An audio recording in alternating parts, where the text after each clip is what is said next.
notre conférence. Ça y est.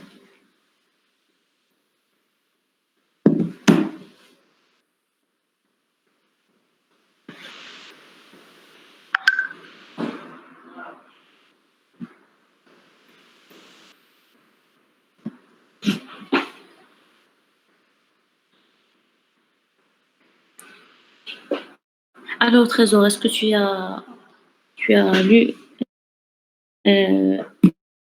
le cours des applications linéaires?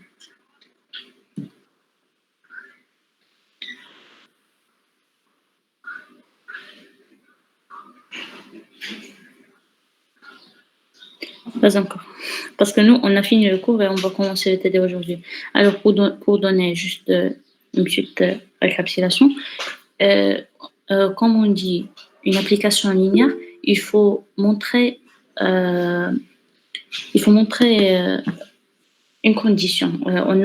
Il y avait deux conditions, mais nous, on range ça dans une seule condition.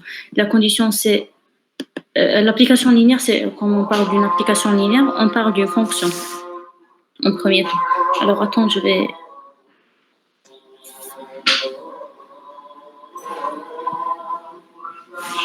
te projeter ça.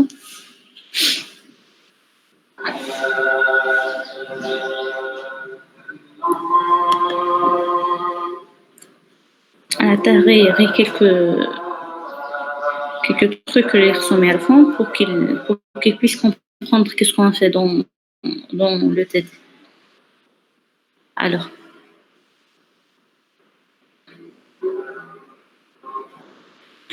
dans l'écran ici, j'ai lorsqu'on parle d'une application linéaire, on va parler d'un ensemble de départ et d'un ensemble d'arrivée, comme les fonctions. Mais l'ensemble des départs et d'arrivées, c'est un espace vectoriel. Ce sont deux espaces vectoriels. Alors, en premier lieu, on doit montrer que f de u plus v égale à f de u plus f de v. Et puis, il y a deuxième condition, on doit montrer quel que soit lambda appartenant à K, K c'est le corps qu'on travaille. C'est dans la plupart du temps, on prend R. Alors, quel que soit lambda appartenant à K, quel que soit U appartenant à l'ensemble de départ, ou à E, f de lambda fois U, il faut qu'elle soit égale à lambda de f de U. Ça sont les conditions pour qu'on puisse parler d'une application linéaire. Les deux conditions. Et puis, on a simplifié ces deux pour donner juste une seule condition. Alors ça, c'est un exemple que j'ai expliqué.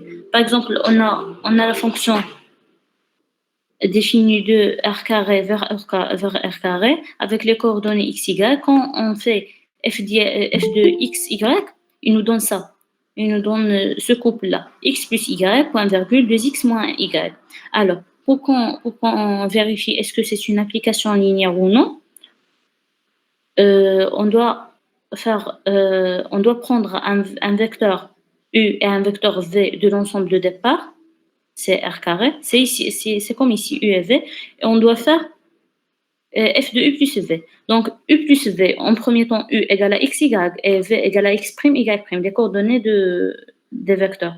Et puis, quand on fait u plus v, il nous donne x plus x', y plus y'. Alors, quand on calcule f de u plus v, on a ici, c'est notre x, le x du couple, plus notre y, le y du couple, et puis 2 fois le x du couple moins y. Or, on a ici, le couple, c'est quoi? C'est notre grand x, c'est x plus x', notre nouveau x. Et notre nouveau y, c'est y plus y'. Donc, on va appliquer juste la définition de cette fonction. Il nous donne notre grand x, c'est x plus x', c'est ça? Plus notre grand y, c'est y plus y', c'est notre grand y, nouvel grand y. Et puis, de l'autre part, 2 fois x moins y, c'est 2 fois notre grand x, c'est 2 fois tout ça. On a développé, il nous a donné 2x plus 2x', moins notre grand y, c'est moins y moins y'. Alors, quand on range x et y à côté, de côté, et puis de l'autre côté, on a plus x', y', et puis ici, on fait 2x moins y, on la place ici juste à côté, plus 2x prime moins y prime. Comme ça, on voit que ce couple de coordonnées peut s'écrire sous la forme de x plus y, virgule 2x moins y, ce qui constitue f de u, et puis plus le couple de coordonnées x' plus y', 2x' moins y', ce qui constitue f de v. Alors, on a commencé par calculer f de u plus v et on a obtenu à la fin f de u plus v égale à f de u plus f de v, c'est ça. Est-ce que c'est compris, Trésor? Je vais donner maintenant juste des grands titres pour qu'on puisse commencer notre TD.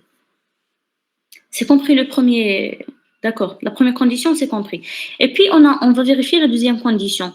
Quel que soit lambda appartenant à K, et quel que soit U appartenant à l'ensemble de notre départ, il faut que F fois lambda U égale à lambda fois F de U. Alors, on va calculer lambda U. Lambda, moi, j'ai pas trouvé lambda dans mon PC, donc j'ai fait ça. C'est int.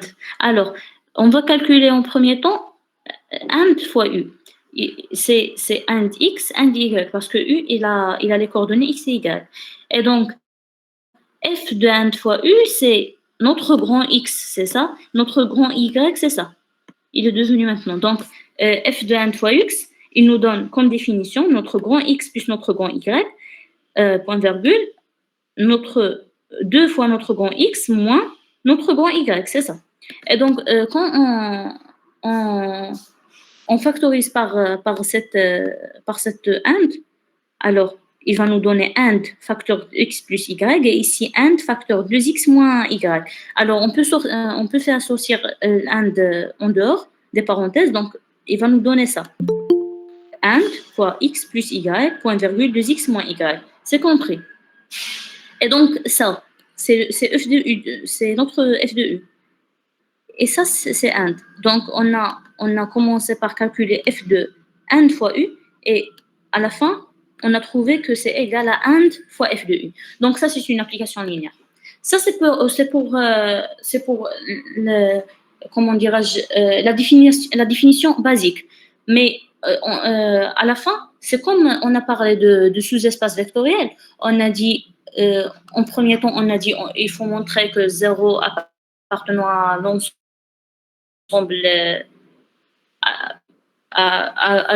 l'élément neutre doit appartenir à l'ensemble qu'on doit démontrer que c'est un sous-espace vectoriel. Et puis, on a fait U plus, quel que soit U ou V appartenant à F, U plus, c'est-à-dire la loi qu'on a dans l'exercice. U plus V, il doit être appartenant à F.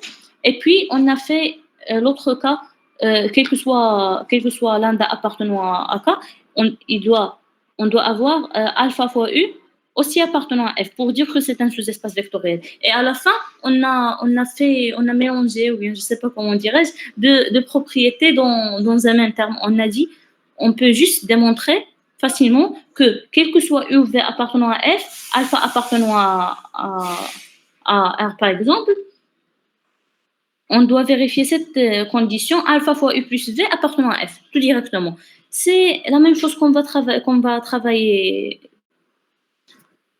dans les autres exercices. On ne va pas démontrer les deux conditions qu'on a démontrées dans l'exercice que j'ai fait maintenant, mais on va juste démontrer que quel que soit